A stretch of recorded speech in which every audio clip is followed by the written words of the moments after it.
नमस्कार। Astro sky channel में आपका स्वागत है।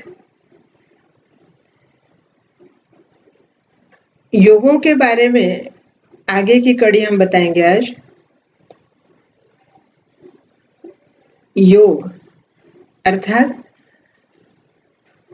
दो ग्रहों का मिलकर योग होता है, दो से अधिक ग्रहों को मिलकर योग होता है,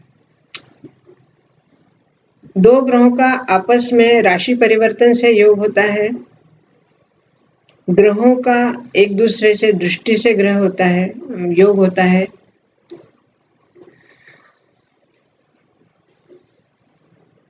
जैसे धन योग, धन योग हम कैसे मानेंगे? इसको शुभ योग माना जाता है। धन योग सिर्फ धन मिलना एक नॉर्मल शुभ योग है, लेकिन अपार संपत्ति मिलना उसको ऐश्वर्य योग कहते हैं। हर एक की कुंडली में ये योग नहीं होता है, लेकिन जिसकी कुंडली में ये योग है, लाभ स्थान, धन स्थान, व्यय स्थान और चतुर्थ स्थान, इन चार स्थानों का मिलकर ऐश्वर्य योग बनता है। इन चार स्थानों के स्वामी का आपस में अगर राशि परिवर्तन या दृष्टि या उच्च नीचता या चतुर्थ दशम योग या इस तरह के जब दृष्टि योग बनते हैं, तब ऐश्वर्य योग बनता है। ऐश्वर्य योग में धन स्थान का स्वामी अगर उच्च राशि में है या लाभ स्थान का स्वामी अगर उच्च राशि में है, ऐसे में अगर नवम स्थान के स्वामी का भी योग बन जाए तो उस योग को व्यक्ति को वो योग व्यक्ति के लिए बहुत ज्यादा संपन्नता लाता है। और ऐसे में अगर द्वितीय स्थान की महादशा शुरू हो जाए और लाभ स्थान के स्वामी की अंतर्दशा आ जाए, तब सोने में सुहागा है। अब ऐश्वर्य योग जब किसी जातक की कुंडली में बनता है, ऐश्वर्य का मतलब ये नहीं है कि सिर्फ उसके बाद अपार धन संपत्ति आ गई या धन से उसने ऐश्वर्यवान अधिक वस्तुएं खरीद ली या बहुत बड़ा घर बन गया या बैंक बैलेंस हो गया। हर वस्तु की विपुलता होना ही ऐश्वर्य योग नहीं होता है। ऐश्वर्य योग जैसे चतुर्थ स्थान के साथ ऐश्वर्य योग जब बनता है, तो कहीं ना कहीं उसका विद्या के द्वारा उसको ऐश्वर्य मिलता है। जब नवम स्थान के साथ ऐश्वर्य योग बनता है, तब उसके भाग्य से ऐश्वर्य योग उसे मिलता है। जब लाभ स्थान से ऐश्वर्य योग निर्माण होता है, तब उसके कर्म से जो लाभ तैयार हो जाता है, उस लाभ से उसको ऐश्वर्य योग बनता है। और जब धन स्थान से ऐश्वर्य योग बनता है, तब उसके परिवार की तरफ से या उसके अपने पुश्तैनी, अपने दादा परदादा, उनकी तरफ से उसको ऐश्वर्य योग मिलता है। इस तरह ऐश्वर्य योग भी धन योग का जो विपुल योग माना जाता है, वो बनता है। अब इस योग को प्राप्त करने के लिए या इस योग को भोगने के लिए जो स्वामी या जो ग्रह या जो स्थान होना चाहिए, वो है लग्न स्थान। अगर इस टाइप का आपकी कुंडली में योग है, लेकिन अगर लग्न स्थान का स्वामी ही इस योग के भोगने के काबिल नहीं है, तो ये ऐश्वर्य योग आपकी कुंडली में होने के बाद भी आपको उसका भोग नहीं मिल पाता। ऐसे में लग्न स्थान के स्वामी को बलवान करना पड़ता है। जब लग्न स्थान का स्वामी बलवान हो जाता है तभी वह ऐश्वर्य योग भोग सकता है।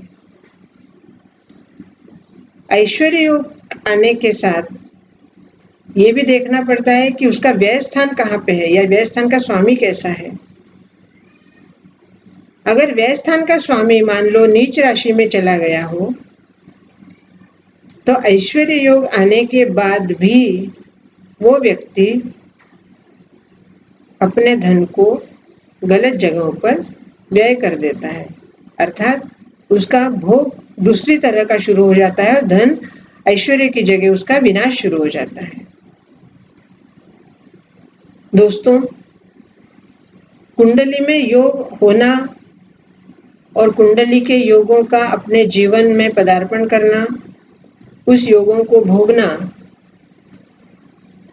और उस योग के द्वारा अपने जीवन को उन्नत बनाना, ये बहुत बड़ी बात है।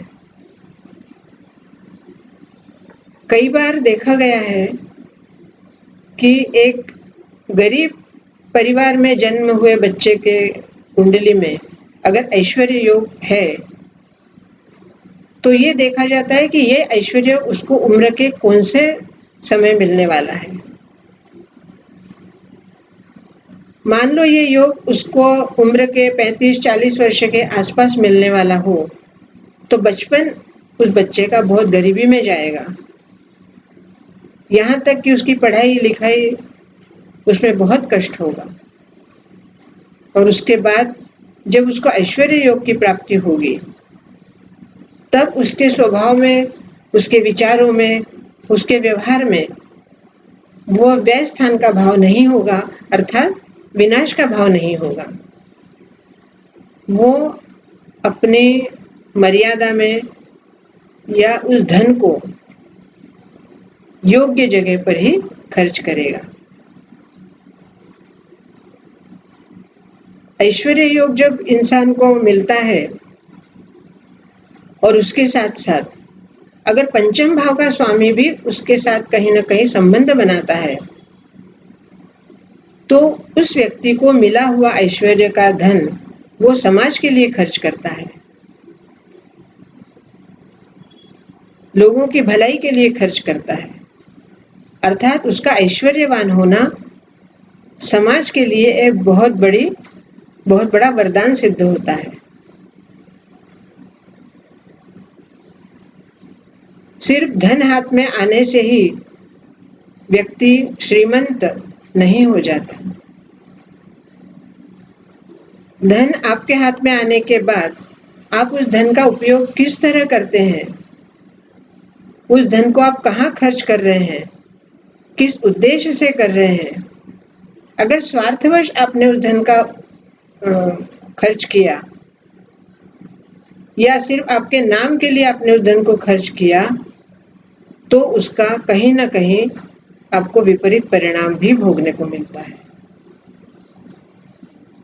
क्योंकि ग्रहों से बने हुए योग और ग्रहों से ही आपको मार्गदर्शन भी मिलता है। इसलिए दोस्तों, अगर आपकी कुंडली में ऐश्वर्य धन योग है और अगर वो आपके जीवन में आपको मिल चुका है तो आप उस धन को बहुत अच्छी तरह से, अच्छे मार्ग से, अच्छी जगह पर, योग्य जगह पर खर्च करिए। इससे आपकी धन संपदा और विपुलता में बढ़ोतरी होगी। ग्रह जब हमें कुछ देते हैं तो देने के साथ साथ हमारी परीक्षा भी लेते हैं कि हमें मिली हुई संपदा को हम किस तरह उपयोग करते हैं। दोस्तों, योग कई तरह के हैं, धीरे धीरे हम एक एक योग को खोलते जाएंगे, बताते जाएंगे। आज इतना ही। अगर मेरा कहा आपको सही लग रहा हो, आपको पसंद आ रहा हो तो मेरे इस चैनल को सब्सक्राइब कीजिए, लाइक कीजिए, शेयर कीजिए और कमेंट्स भी दीजिए। नमस्कार।